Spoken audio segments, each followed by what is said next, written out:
Hello, everyone. I want to begin by acknowledging that we are gathered on the traditional and unceded territory of the Anishinaabe Algonquin Nation. We recognize the Indigenous people's longstanding presence in this territory. This recognition and respect for Indigenous peoples and their territories is a key step towards reconciliation. Welcome, everybody. My name is Maria DeRosa. I'm the Dean of the Faculty of Science here at Carleton University, and I'm delighted to be here. On behalf of everyone in the Faculty of Science, I want to welcome you all to the 2022 Fields-Carleton Distinguished Lecture. This lecture is an annual lecture sponsored by the Fields Institute for Research in Mathematical Sciences at Carleton University. The series features internationally renowned speakers with expertise in mathematics, statistics, and theoretical computer science. So this year, our lecture is going to be delivered by Dr. Leon Glass. Dr. Glass is Professor Emeritus of Physiology and holds the Isidore Rosenfeld Chair in Cardiology at McGill University. Dr. Glass is considered a pioneer in the field of applying nonlinear mathematics to biology and is renowned for his influential research leading to the development of a mathematical model of chaos in physiological control systems. His paper in Science from 1977 has more than 4,000 citations, and the model is now known as the Mackey-Glass equation. As a true interdisciplinary researcher with publications in mathematics, biology, and physiology journals, he has educated students in all these disciplines and guided them to fully interdisciplinary research. He has also made major contributions to the mathematics of biological function and rhythms in the cardiovascular system, dynamics and control in genetic and neural networks, and visual perception. Dr. Glass has been awarded a Guggenheim Fellowship and is a Fellow of the Royal Society of Canada, the American Physical Society, and the Society for Industrial and Applied Mathematics. It is my distinct pleasure to welcome Dr. Glass as he presents his talk, Chaotic Music and Fractal Art, a glimpse into the neurophysiology of aesthetics. The floor is yours. Thank you. So thanks to all of you. I know this talk has been postponed now for almost 3 years. So I'm delighted to be here. I know that I haven't gone to many talks yet, and so thank you all for coming out on this rainy evening. So this topic is often discussed by people who are philosophers, the aesthetics. I'm not a philosopher. I'm a basic scientist. My one connection with music is I play the French horn as an amateur in orchestras. And I'm going to, mostly this talk is not teaching you something that I know, but asking you questions about things that I don't know. In the talk, I'll give several demonstrations of sound generated in unusual ways, several demonstrations of images generated in unusual ways, and I'm asking the basic question, how do our brains interpret what we perceive? What do we think is beautiful? Now, I'm saying this hopefully that I'll give several demonstrations. It depends on the demonstrations working, and I have techniques for screwing up computers even though they've always worked before. Okay, so we can start off with a statement. An opinion, the ability to appreciate music and art are uniquely human characteristics. I'm not sure that that's true. I think that we've heard news stories about monkeys doing paintings that have sold for high prices on Madison Avenue and things like that. The pursuit of definitions of art and beauty arose in antiquity. Aristotle said the chief forms of beauty are order and symmetry and definiteness, which the mathematical sciences demonstrate in a special degree. That's a statement that I can appreciate. A modern philosopher of aesthetics said aesthetic theory is a logically vain attempt to define what cannot be defined, to state the necessary and sufficient properties of that which has no necessary and sufficient properties. Morris White. Now, Chaos is aperiodic dynamics in deterministic systems. It's a term that was coined in around 1975 with this mathematical meaning. Chaos is a term used in common language all the time. But in the mathematical meaning, it means that there is an underlying rule underlying the generation of some pattern or some time series. The book by James Glick from around mid-1980s really popularized this, and many people became familiar with the concept of chaos by reading this book. If you haven't read it, how many people have read it? Yeah, so if you haven't read it, it's from a point of view of popularized science. This person is not a scientist, he's an English major. It's extremely well-written book, very interesting. Okay, this is going to be, if it works, the first demonstration. And already we can see. This is from Jurassic Park. The sound. Now, eventually, you do plan to have dinosaurs on your dinosaur tour, right? Hello? Jeff Goldblum. Hello? Jeff Goldblum. Yes? I really hate that man.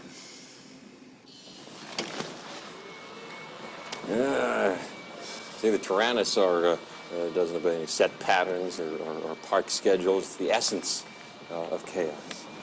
I'm still not clear on chaos. It simply deals with predictability in complex systems. The shorthand is the butterfly effect. A butterfly can flap its wings in Peking, and in Central Park you get rain instead of sunshine. Why? Did I go too fast? I go too fast. I did a flyby. No, give me that glass of water. We're going to conduct an experiment. It should be still. The car's bouncing up and down, but that's okay. It's just an example. Now, then put your hand flat like a hieroglyphic. Now, let's say a drop of water falls on your hand. Which way is the drop going to roll off? From which finger, or over the thumb, or the other side? Thumb, let's say. Okay. Right. Okay, now freeze your hand, freeze your hand. Don't move. I'm going to do the same thing. Start with the same place again. Which way is going to roll off? Let's say back, same way. Same back. It changed. Why? Because tiny variations, the orientation of the hairs on your hands, Hey, Ellen, look at this. the amount of blood descending your vessels, imperfections in the skin, Imperfections in the skin? microscopic, and never repeat and vastly affect the outcome. That's what. Unpredictability. Right? There.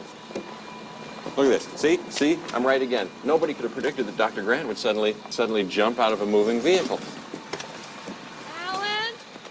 There's another example. See, here I am now by myself, talking to myself. That's chaos theory. Okay, so, like that one thing where Laura Dern does this thing and gives this expression. So I guess she won an Oscar many, many years later, quite recently. So they're capturing the idea that tiny differences in initial conditions will lead to unpredictability in systems. So you can have a deterministic system. You have the rules. You can see what the rules will do. And that will give rise to unpredictability down the road, some amount. Now, one of the classic examples of chaos is something called the logistic map. Maybe a third or a half or three-quarters of the audience knows about it. The other people don't know about it. Whether or not you know about it, the basic idea is that it's something generated by an iterative system. So in an iterative system, you start off with a given point, you apply a set of rules, you have a new point, and then you apply the same rules, and you generate a new point. So you generate a sequence in time by applying the same iteration multiple times. When this is done, This is, for the top is an equation which is of the particular equation called sometimes the logistic map, which can generate chaos for certain values of A. And if you just look down here in the bottom trace, on the x-axis is the value at different points of time, and then on the y-axis is what the value is on different points of time. And you can see there's some going up and down, but there's irregularity. So this is an example of a chaotic system in this equation when A is equal to 4. Now, Jeff Pressing is a fellow who I knew as a postdoctoral fellow. He was trained both as a chemist and as a musician. And when he heard about chaos, he generated examples in which he generated chaotic time series, and then he sonified them by taking that up and down thing, assigning that to a pitch, and coming out with sound. So if this demonstration works, we'll see what that sounded like. Example 1.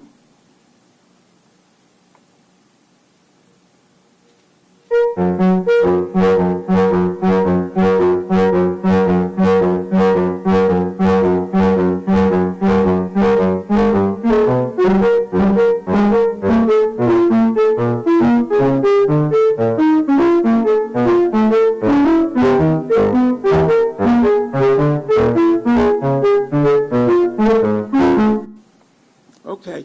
Example 1. Whoops, no, we don't want to do that. We're going to go. So he has about 20 different examples, but we won't take up the whole lecture showing those. So this is critical commentary, not of that chaotic time series, but of another piece of music, another sound example. I do not see how the feelings transmitted by this work could unite people not specially trained to submit themselves to its complex hypnotism, but I am unable to imagine myself a crowd of normal people who could understand anything of this long, confused, and artificial production except short snatches that are lost in the sea of what is incomprehensible. Who said it about what piece of music? Anybody have an idea?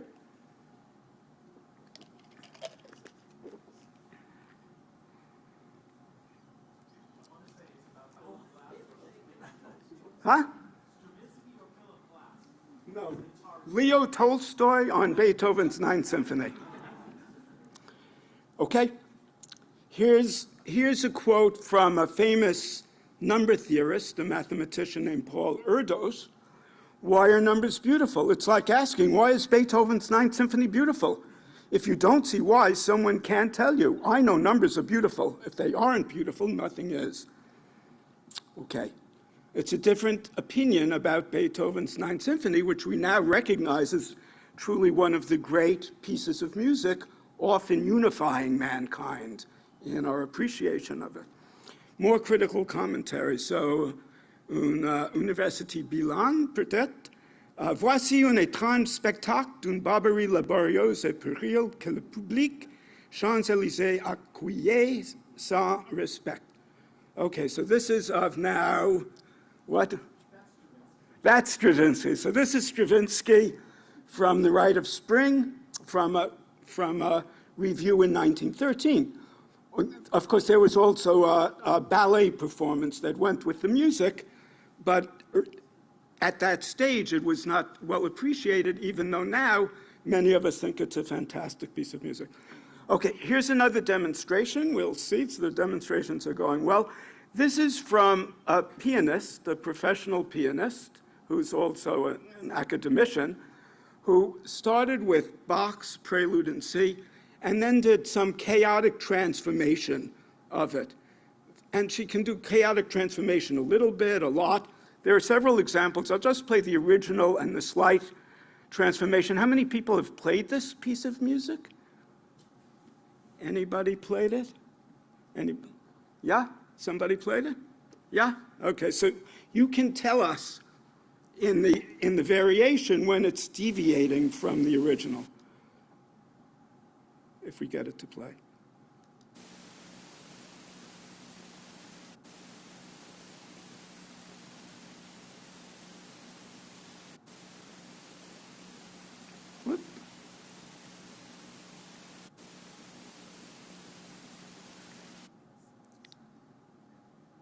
Is it playing?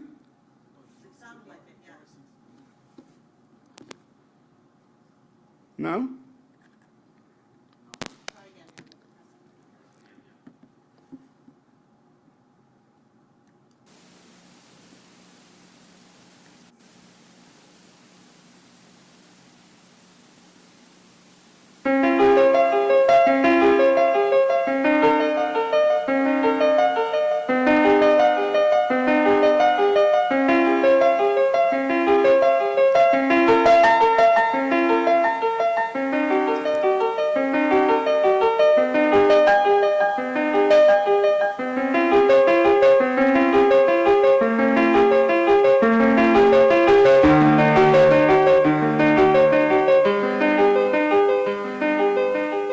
That's Bach. Here's the variation, almost the same.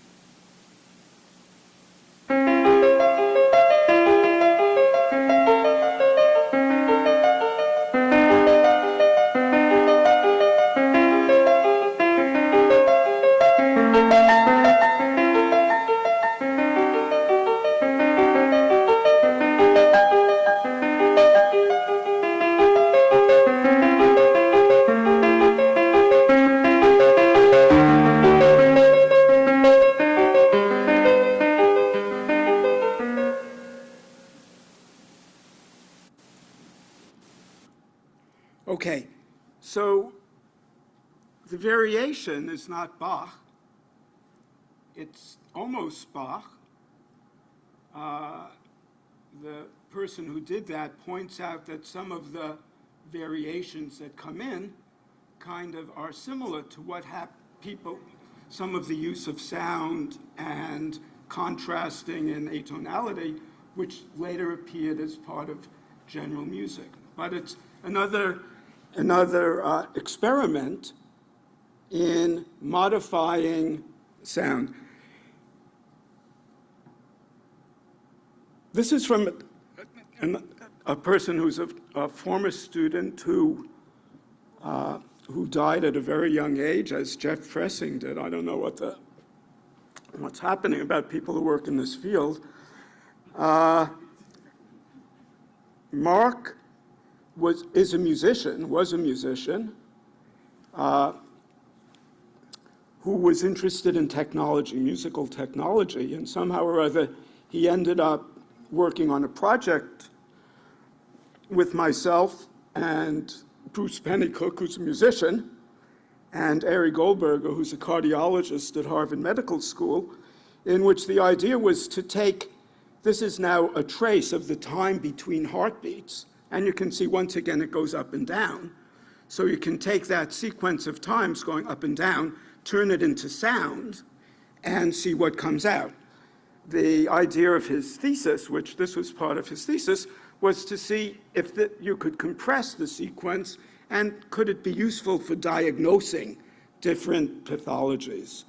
So this is what a healthy person sounds like if it works. Skip verification. Oh God, allow. Whoa. Well, maybe this one won't work. Let's see. Whoop.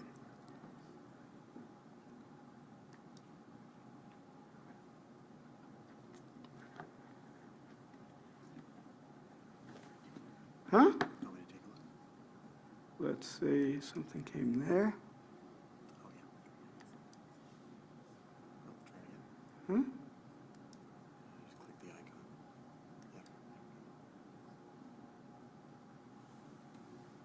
No. It's opening, yeah. This one here? Oh. Okay, just do it.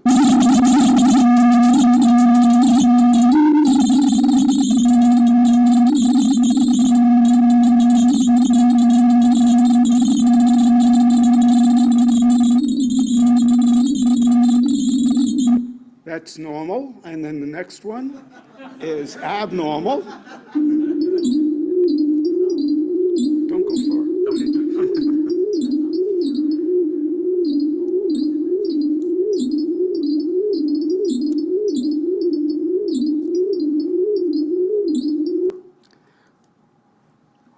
now how do I get, oh, am I there? Yeah, just I'm click here. Yeah. Whoops, where am I? Close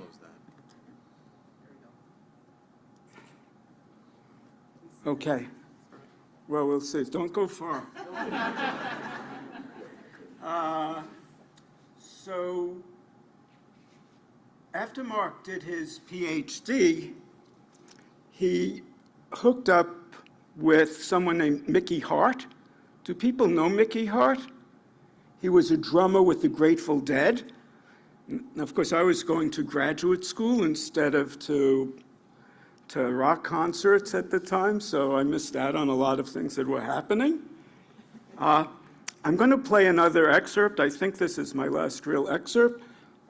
This is from a talk that was given in 2012 at a AARP, American Association of Retired Professionals meeting, at which a fellow named Adam Ghazali, who's a neurologist, was giving a lecture with Mickey Hart, and it's pretty self-explanatory. They're going to project and sonify Mickey Hart's brainwaves, and at the beginning of the clip, on the very lower right-hand corner, is Mark Ballora. Of course, Mark is sitting there with computers, and you can read his statement on the right-hand side that he sent me when I asked him, what were you doing there? He sent a statement saying what he's doing. So it's an interesting clip. It's about a minute or two, if it works.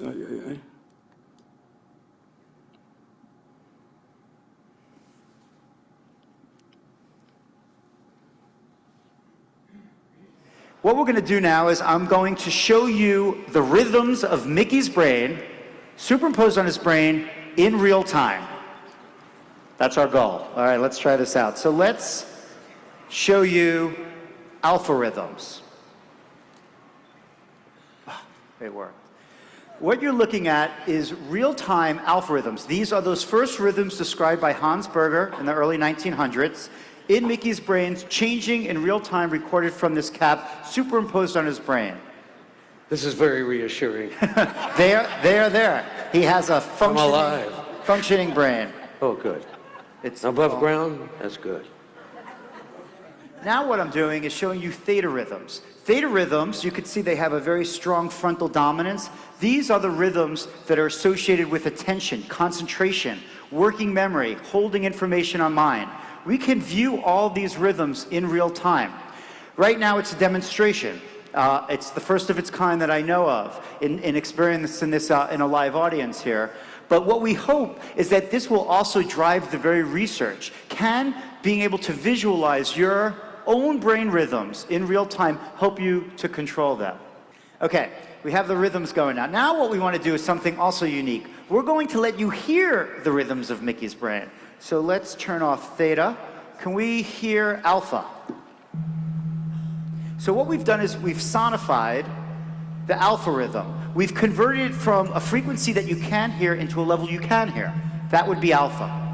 Let's move over, turn it off, and take a look at theta. Slower rhythm, deeper sound. So we kept the relationship between the rhythms. Theta rhythm is 4 hertz, so we just brought it up to a level you could hear, but its relationship with alpha is still the same. How about gamma rhythms? Gamma rhythms are much more rapid. We're now displaying it as a high frequency. So let's bring on these rhythms and let's turn on all of the sonification of Mickey's brain and all the visualizations of the rhythm. So there we go. The song of Mickey's brain in real time with his visualization.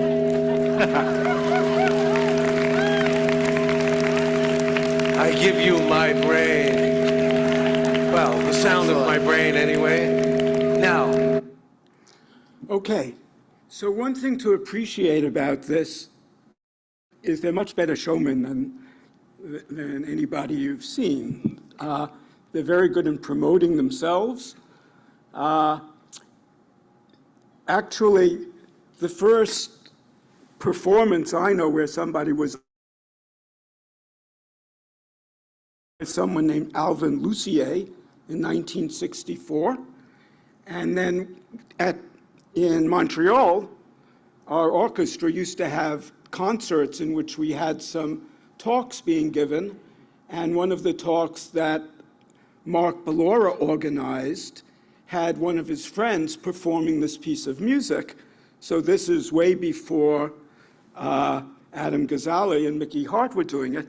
But Mark Ballora collaborated with Mickey Hart on this album called Superorganism, with other albums. He also collaborated with a Nobel Prize laureate in cosmology named George Smoot, in which they were taking signals from the universe and they were audifying those and turning that into a soundtrack.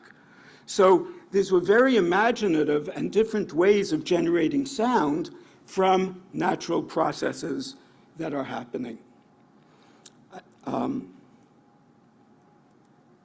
Okay, so that's a bunch of the sound demonstrations. I'm now going to see if we can get the fractal art and dots to work. Okay, so Benoit Mandelbrot was the person who coined the term fractals. It's a neologism. It was made up around in the 1970s, and it was to represent what he said is fractals are geometric objects whose form is extremely irregular and or fragmented at all scales. Fractals are self-similar, e.g. a small portion, when enlarged, resembles the whole, more or less. Fractal geometry occurs in nature, in riverbeds, trees, blood vessels, etc., etc. Okay? So once again, to generate fractals, there's an iterative process. This is a little bit more complicated. There are two variables, two variables, in this case A and B, which represent a position on a plane. You start at each of these different positions on a plane and you carry out iterations. And if the iterates stay finite, they don't go to infinity, then they're part of what's called the Mandelbrot set. If they become infinite, then you color them with a color depending on how long they take to become infinite. So this is a very simple algorithm. The details of it are given there. Some of you know it, others don't know it, but you can imagine just a very, very simple iterative function. Now, we'll see if this is going to work from here. Yes. Do you see that? No, not yet. Okay. Okay, so we see it. Huh? We see it here.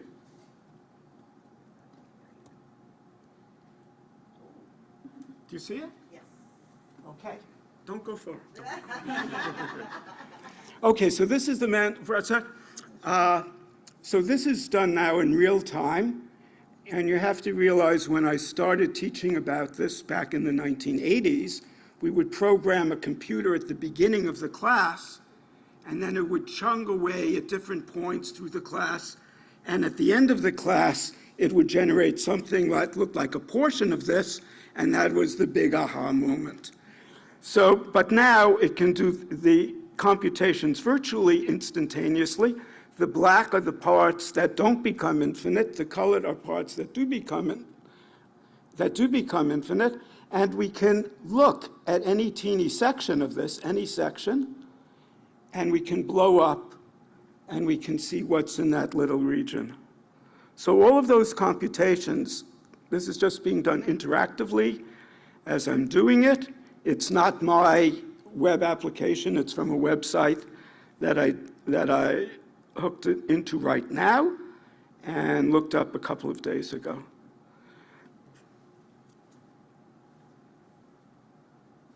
So if you look at that,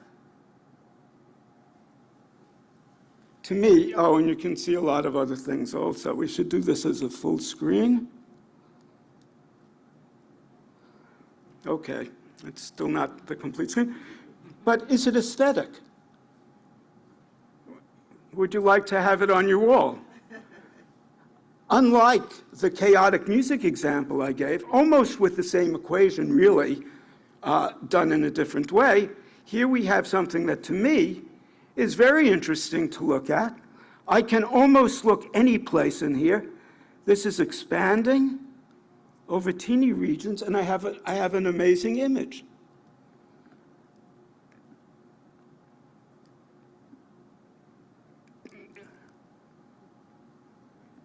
There are all kinds of things you can do with this code. You can change what the colors are. Is that better? Is that worse? I don't know.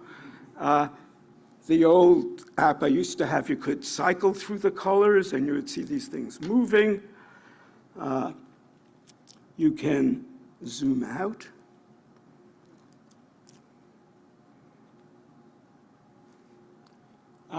They're striking images, and to me, these are all completely generated by a computer, but there's an the algorithm was coded by a person.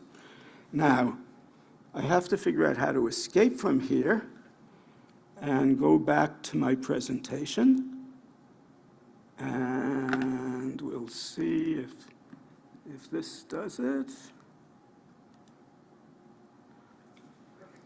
Okay. Whoops, except then I want to, okay, okay, I want to give you a demonstration. So we now come to a question of how is the eye, how is the visual system working to perceive images. So I want to go back to my overhead projector. Oh, yeah, no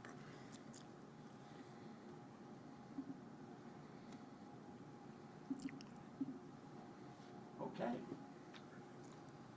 Let's see if we can get this to work.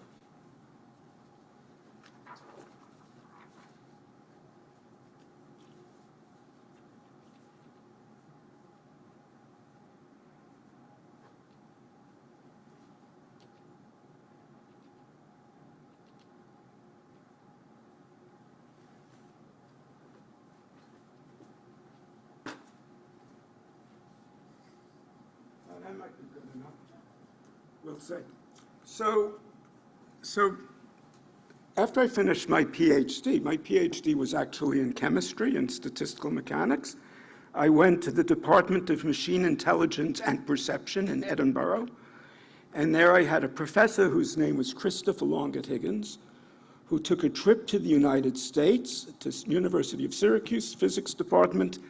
He talked to someone named Eric Harth. Does anybody here know Eric Harth? Did anybody know him?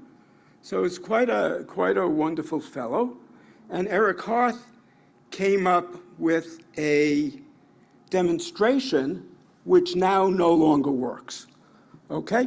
The demonstration was take a blank piece of paper and take a Xerox copy of that blank piece of paper.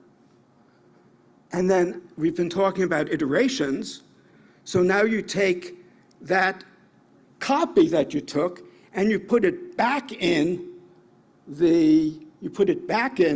and you take a copy of that piece of paper. So this is now the copy of the second iterative of this when I did this in 1968.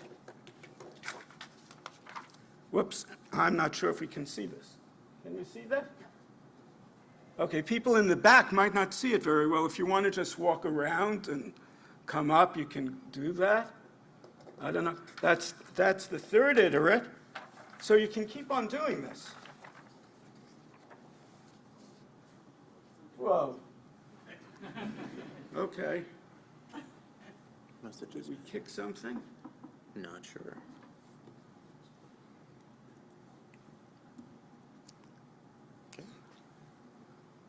Whoops. Fourth iterate, did I kick it or not clear? Incredible talent with computers. The fifth iterate,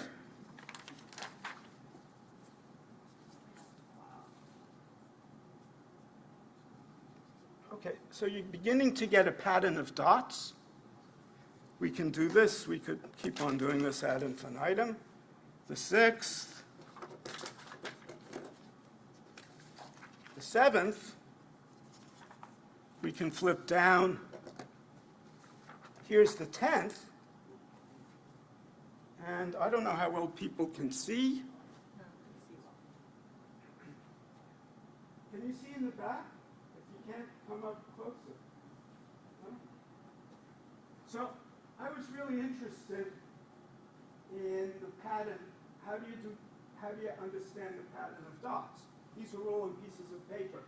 So to analyze the pattern of dots, I made a bullseye image, and I would shine this up. I made a transparency, and then I tried to shine that up on the screen, the dots on the screen, putting one in the bullseye and counting the numbers in different rings as you go out from the bullseye.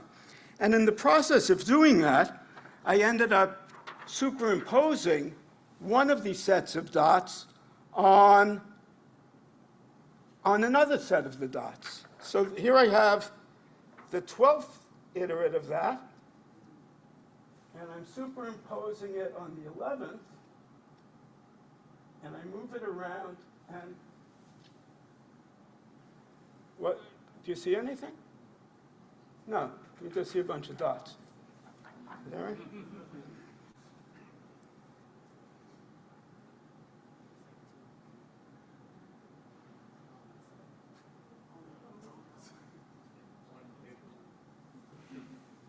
So is something happening?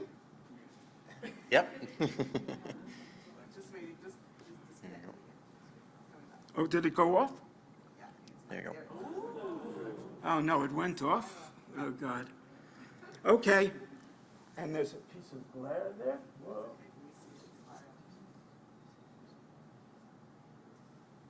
There's a kind of spiral or circular pattern that you see there. And my professor, Longit Higgins, my mentor, said to me, wow, Leon, that's really interesting. You ought to write a paper about that. And so I did. He said, you can't use that from a Xerox machine. You have to generate a random set of dots differently. So I just took some paint and splattered it on paper. And then I made a copy of it. And then you once again get, do you see that? Oh, yeah, you can see it. You can see that. If you translate the center one way, the center goes the other way. There's all kinds of things. If you only look at some of it, then you can no longer see the pattern. You can generate other patterns besides the circles by doing transformations of the original. Let's see if this will work. Maybe not. What's happening? I don't know.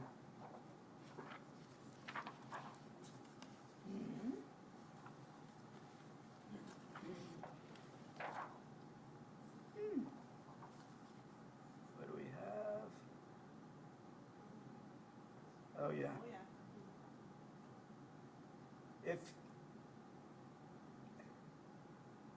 If you shrink it in one axis and expand it in the other axis, you get hyperbolic patterns. If you rotate it, you turn it into a spiral. And we can analyze all of that mathematically. Whoop. Oh, it went off again. Whoops. Oh, no. Did you see that? Yeah, we can. Oh, you didn't see that. You can get your ellipses. So you generate these patterns in this very simple way. And then the question is, okay, I think we're almost done with the demonstrations, but I have to get back to my original, my presentation. And we'll see if we do that.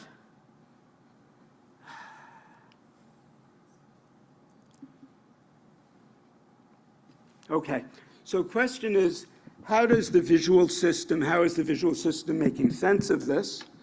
And there are ideas that we put forward back when I described this in the late 1960s, which were based on neurophysiological experiments that had been done by David Hubel and Torsten Wiesel.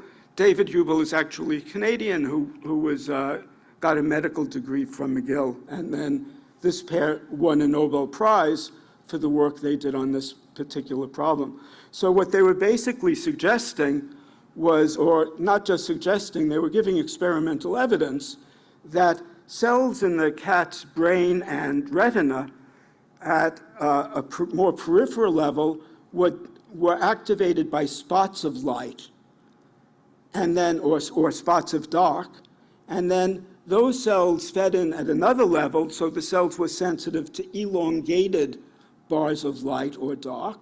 And at the next level over that, it was that as though cells were integrating from those local areas. So what we suggested was that this mechanism could potentially underlie the perception of these dot patterns. Further experimental work, so this is now from a Journal of Neuroscience article. I wasn't involved, but it says signals in macaque striate cortical neurons that support the perception of glass patterns. So those dot patterns became named after me, as it turns out, from having written that paper that Longet-Higgins suggested that I write. And what they did is they did recordings. This is from a group in NYU. They did recordings in different areas of monkey brain as the monkey was looking at this, and they were demonstrating that some of those early steps were as you would predict using those original ideas from Hubel and Wiesel. That doesn't get to the question of what happens, this is how you detect the local correlations, not how you see the global patterns. But further work that went on was doing what's a technique that's called functional magnetic resonance imaging, in which they were trying to dissect out the regions, not dissect out, trying to determine which regions of the brain are doing the processing or doing the detection, which would be associated with the global patterns that are present in these primitive dot patterns. So this paper, which is also not that I had anything to do with, I just discovered it a few days ago, was looking at recordings, this functional magnetic resonance imaging of these dot patterns, and trying to identify regions of the brain which were activated or more active as but not based on the local features, but more on the global features that were present in these images. What about aesthetics? So the same techniques of functional magnetic resonance imaging have been applied to try to do experiments on people, doing imaging on people when they undergo various pleasant or unpleasant experiences. There are claims that people can identify regions of the brain that may be associated with positive enjoyment of something or negative enjoyment. In other words, certain regions of the brain are activated depending on not the specifics of that particular image, but by whether you're finding it pleasant or unpleasant. So this is from I don't know if you can see, this is from a paper from a group at McGill with Robert Zatori. This is another paper from the Zatori group in McGill, where they're trying to give people rewards if they like something, or people determine whether they like it, and they have to pay money or get money, depending on how much they like it. And then they try to correlate the intensity of signals in given regions with their quantification of the enjoyment or not. So this has led to the development of a field a word that I just learned about 3 days ago when I was preparing the talk, neuroaesthetics.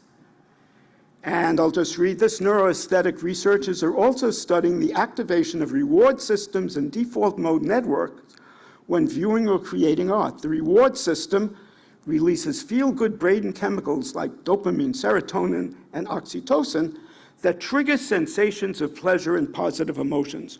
We see these pleasure centers light up in the brain when we are both creating and beholding the arts or engaged in aesthetic experiences. By Susan Maxaman. Now, so I'm just going to finish the talk with just a series of images of different fractal images.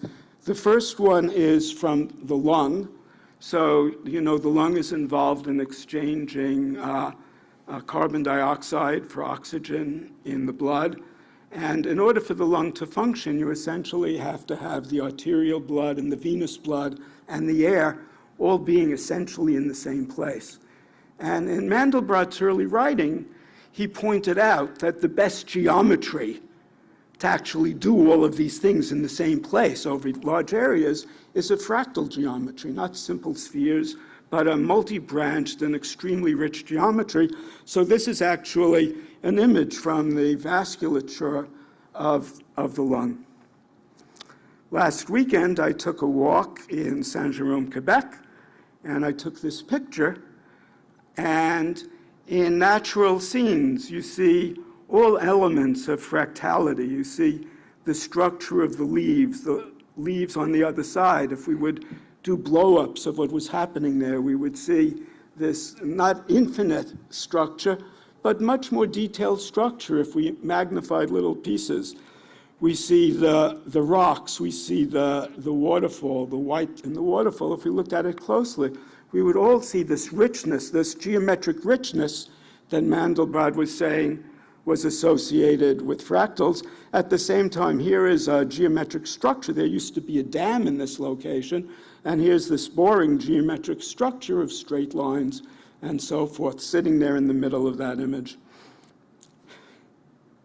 Jackson Pollock, who made pictures or made art by splashing paint on paper, well, back 20 years ago, someone wrote an article in Scientific American trying to identify and analyze the fractal aspects of that image. There are many books that people have written talking about the beauty of fractals. This is by Peitgen and Richter. Here's another one, Discovering a New Aesthetics of Art, Science, and Nature. The Patterns of Chaos, Fractals, the Patterns of Chaos. These are from two fine mathematicians, Michael Field and Martin Golubitzky, who wrote a book called Symmetry and Chaos, A Search for Pattern in Mathematics, Art, and Nature. So this is all from an iterative process, different from the Mandelbrot set, but also just doing coloring, using an iterative process, generating these rather fantastical images. Now,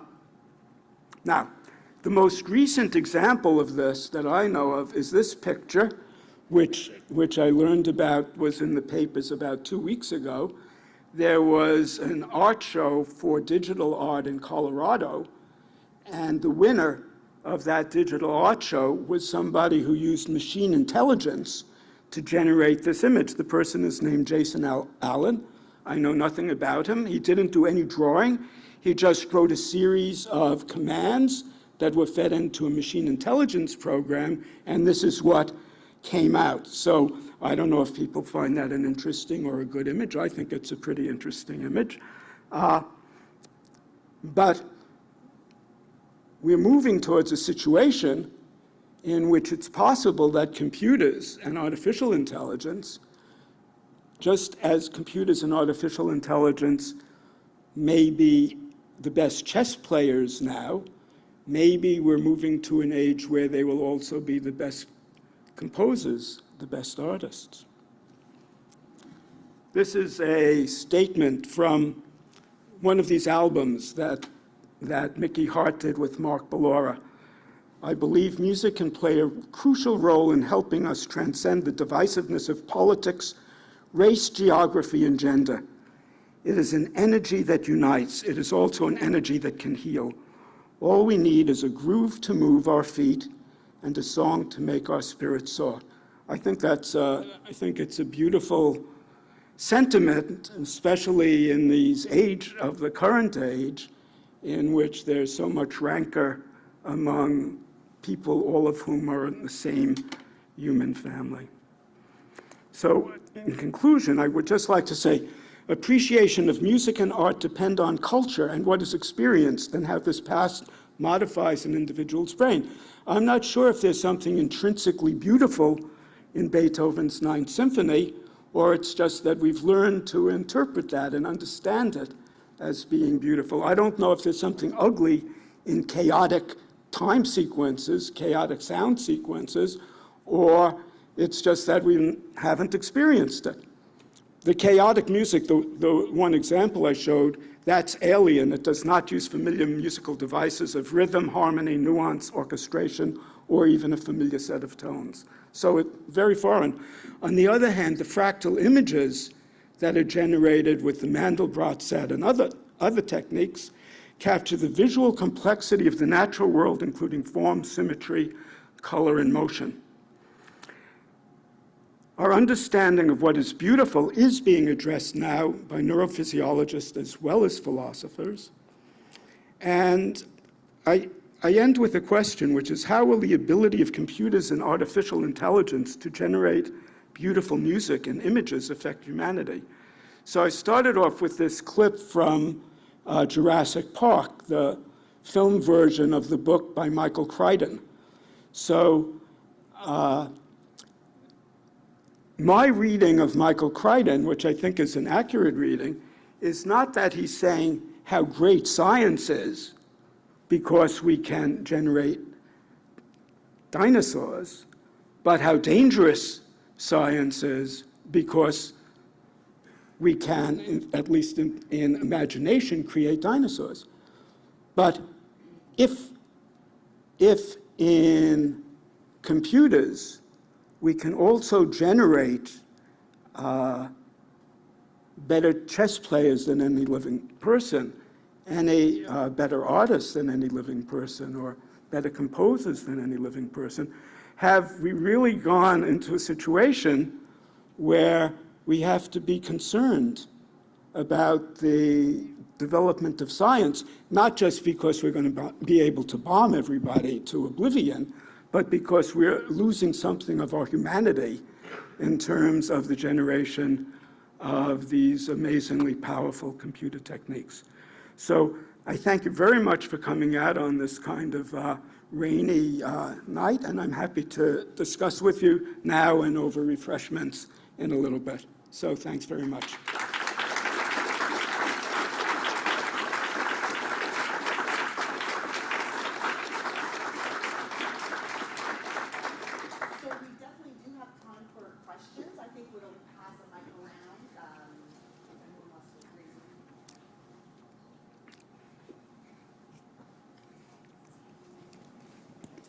Hello?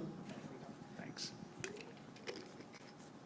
Yeah, thanks very much, Leon, for a great talk.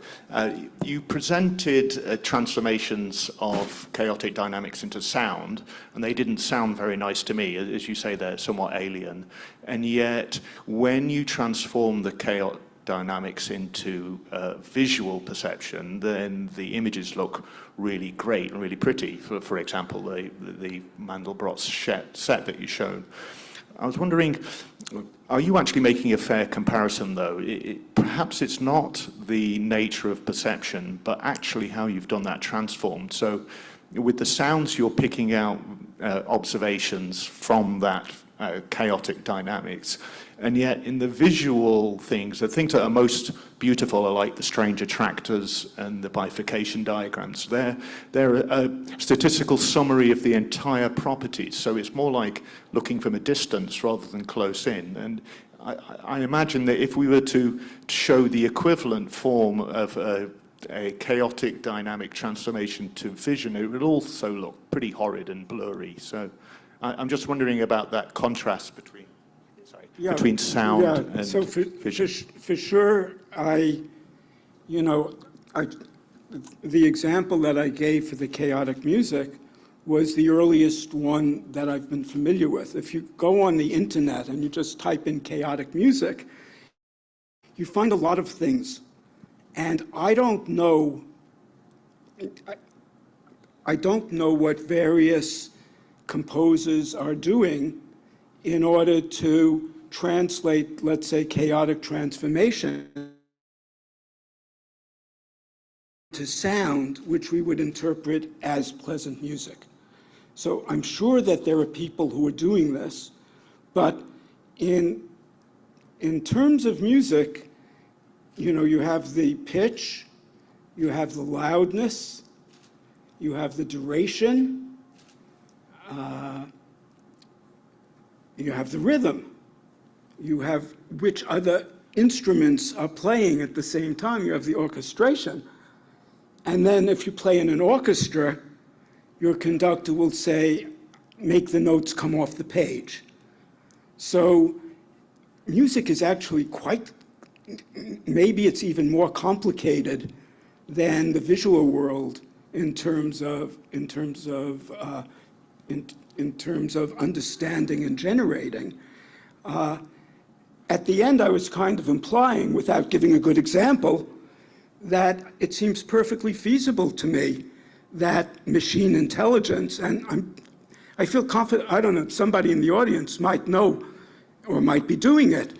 To what extent are composers now trying to generate computer algorithms or machine learning to do compositions? I think that, I'm pretty sure that you know, there are places where if you want some little jingle or something, you can put in an order and get it done. So I'm sure that there are much better examples of possibly chaotic transformations. In Jeff Pressing's examples, there are about 20 examples. And the ones further down the list sounded much better. And he also claimed that he could tell the difference between random tone sequences and chaotic things generated by chaos, because the chaos ones have more structure. But I'm sure this is an area in which there's a lot of people that are working, and I agree that one could probably do a much better job in generating aesthetic sounds using computer algorithms. Thanks very much for that presentation. It's very thought-provoking. Just a comment that I have, or an observation about your last point. I think it was just today I read something in the BBC that for the first time a robot had addressed the House of Commons in England, talking exactly or discussing about how artificial intelligence is going to become involved in art. So it's just a point that this has reached a level where these robots will address the House of Commons in England. Unfortunately, the robot pooped out after a little while, but it's a start. And maybe this question is what you've already answered. If you have those images, say, of the heartbeats, the heart rhythms, and they were interpreted, we got an audio interpretation of those. Now, might two different people give us two different audio interpretations of those same tracings? Yeah, so we published one article about this in a journal called Leonardo, which is an arts journal. And before publishing it, we did an experiment.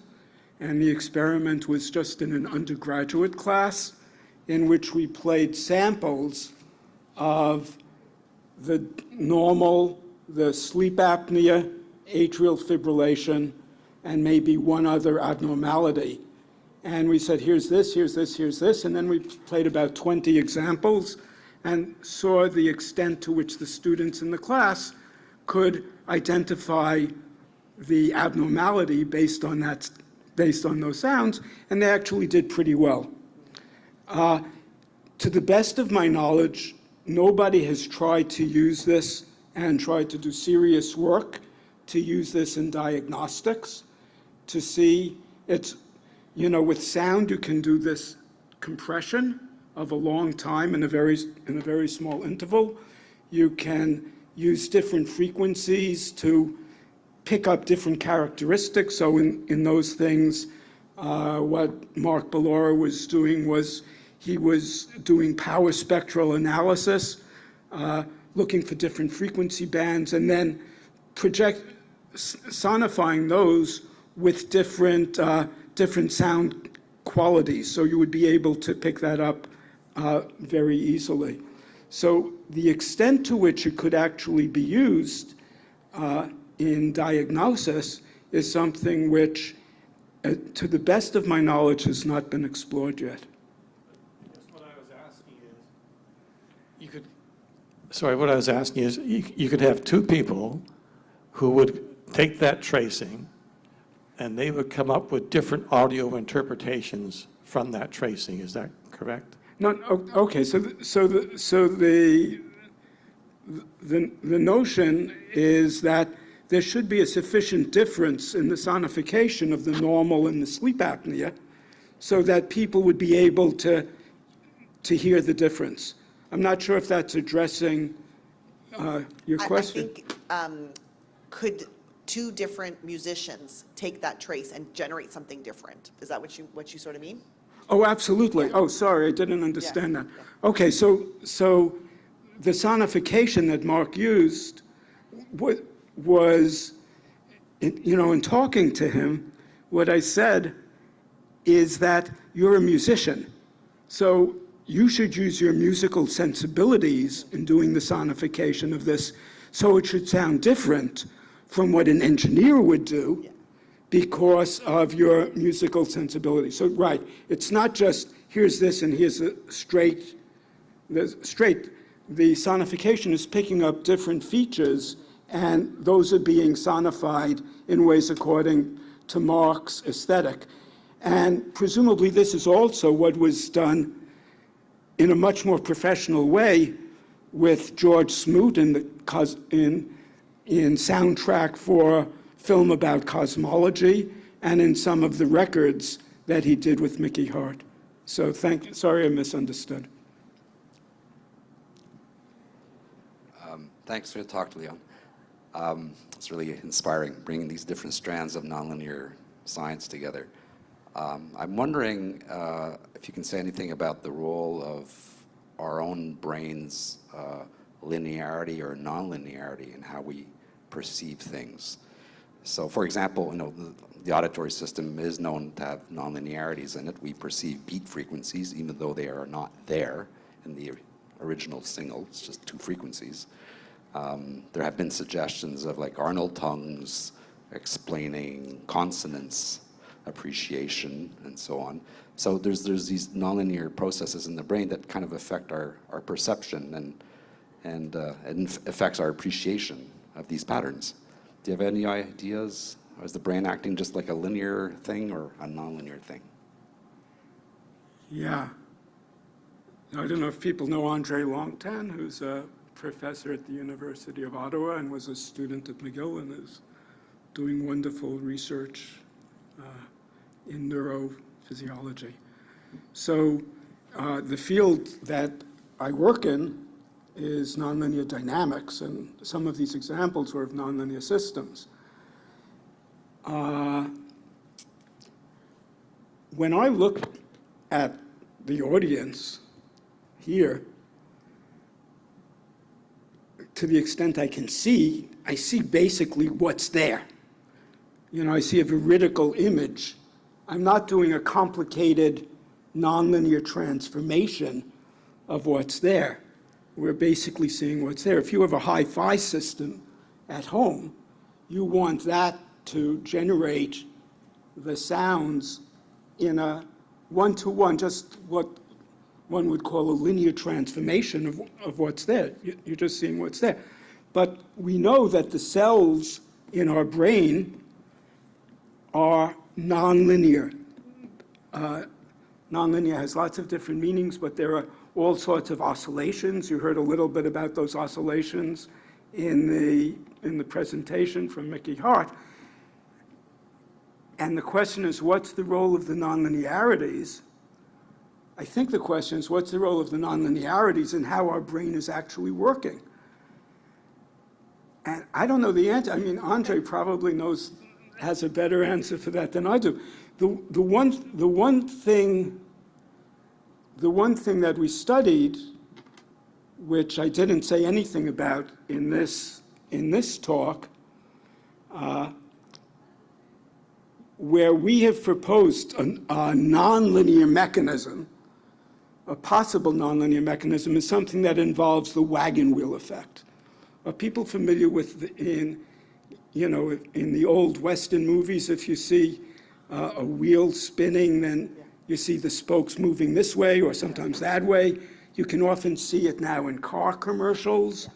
When you have a Mercedes-Benz or some fancy car, BMW, slow down, you sometimes see the wheels go backwards. So this wagon wheel effect is an effect of what's called aliasing of a moving periodic image being imaged at another periodic frequency. We've proposed that wagon wheel effect might work by entrainment of nonlinear oscillators in the brain. As far as I know, nobody's ever read that paper or commented on that paper.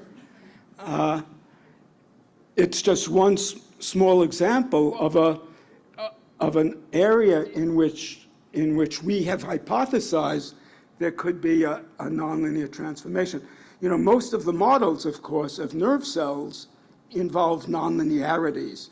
You have to have, in order to get activity, you have to have an input that's above a given threshold. So that's like nonlinear function. So that's something that everybody generally accepts. But as far as interesting nonlinear phenomena in the brain, you might have better examples than I do. In the thing that study most of the time, the heart, there are lots of examples of nonlinearities. And in the talk I'm going to give tomorrow, I probably mention a couple of that. Any other questions? Sure. So I know that at the end of the lecture you mentioned a little bit about artificial intelligence, and you almost posed a question to the audience. I was curious what your take is. Part of the reason I asked is, you might not know this, but recently a artificial intelligence rapper, hip hop artist, was actually signed to a label for the first time. And they ended up being dropped from the label because there was like racial biases where the artificial intelligence was actually saying like really bad things, right? So how do you think like that bias into artificial intelligence applies to music and art? And I was just curious about your thoughts about that in general. I'm not sure I understand the question completely, but Just your thoughts of what you proposed at the end on how artificial intelligence. yeah, so so we live in a really weird time now. I'm not sure that it's any worse than during World War II or World War I or when I was in graduate school protesting against the Vietnam War. But there's a lot of brutality that's going on in the world now. And what are the reasons for this? Well, there's alienation, I think, of large segments of the population. What are the reasons for this alienation? There are probably many different reasons. But one of the things that's happening also, I think, is the things that Michael Crichton was really warning us against in almost every one of his books. You have a scientific advance, which people are saying, wow, this is brilliant, micro robots or whatever. And then he shows what can happen as this is taken to an extreme. So when I was young, people said, well, okay, maybe computers will learn how to play checkers, but chess has the kind of long-range planning, strategic thinking, never be able to play chess. But here, the world's best chess champion is accusing a younger person of cheating because he's attached to a computer. So I think it's a serious concern that aspects that we consider very important to humanity are in danger of being superseded by artificial intelligence. And everybody, all universities now are, I mean, you're probably trying to hire good people in artificial intelligence. But I think that there are real dangers for humanity. And, what's the way out? Well, we go forward and we see what happens. But, I think there's real reason, for concern. Any other questions? Oh. I guess I just have a couple of quick questions. So for me, I first heard about fractals and Mandelbrot reading, I think a couple of Nassim Taleb's books. So I was wondering, have you ever read his stuff at all, or what his commentary was on fractals and how it interacts with whose books? Nassim Taleb? Who? Nassim Taleb. He's author of The Black Swan. Oh, okay. Yeah. Yeah. Have you read his stuff about that before? I read it. I read most of The Black Swan. Oh, okay. I was just curious if you've read his stuff before and what you I mean, I don't associate him with fractals. Oh, okay. But sure. So I don't know if people here have read The Black Swan, but his example is the turkey is very happy until one day he loses his head. And he said, I didn't expect this. Here we are in Florida. Florida hurricanes are coming on the coast, someplace randomly on that coast.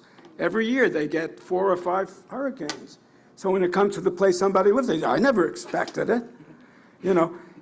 I don't know that has anything to do with fractals, but I think that, I think their insight that horrible things, you say, well, this is a 1 in 1,000 year thing. But if you have 1,000 1 in 1,000 year things, one thing's going to happen every year. So I think that there are a lot of insights that are in the Black Swan book that I know that I don't specifically identify with fractals. Okay. And just quick question, would you recommend any books about fractals at all, or? How much math do you know? I don't know, maybe second year calculus. Okay. So I wrote a book with Danny Kaplan called Understanding Nonlinear Dynamics, which is an introduction to nonlinear dynamics from a very biological point of view, not a very mathematical perspective. From a more mathematical perspective, more biological, there's a book by Leah Edelstein-Keshet, which lots of math departments who are teaching a course in mathematical biology will use. And then people who are mathematicians who do a legitimate course in nonlinear dynamics generally start out with the book by Steve Strogatz, who's a fantastic mathematician, scientist, and also a wonderful lecturer and educator. So those are 3 possible examples for introductions to nonlinear dynamics from a mathematical perspective. And then for picture books and, more popularized books, I gave a few slides at the end that are meant to be more popularized books. Cool. Thank you. Great. Well, perhaps if there were more questions, we can enjoy chatting over some refreshments, but I just want to take the opportunity to thank you one more time. I can imagine our fMRI scans while we were listening to that presentation would have been maybe chaotic, but definitely pleasurable. Where that region, I really enjoyed it. I think we all did. So let's thank Dr. Glass one more time. And also, thank you so much for this invitation, and also thank you to the technical people who were so kind in saving me there. So thanks. Thanks, guys.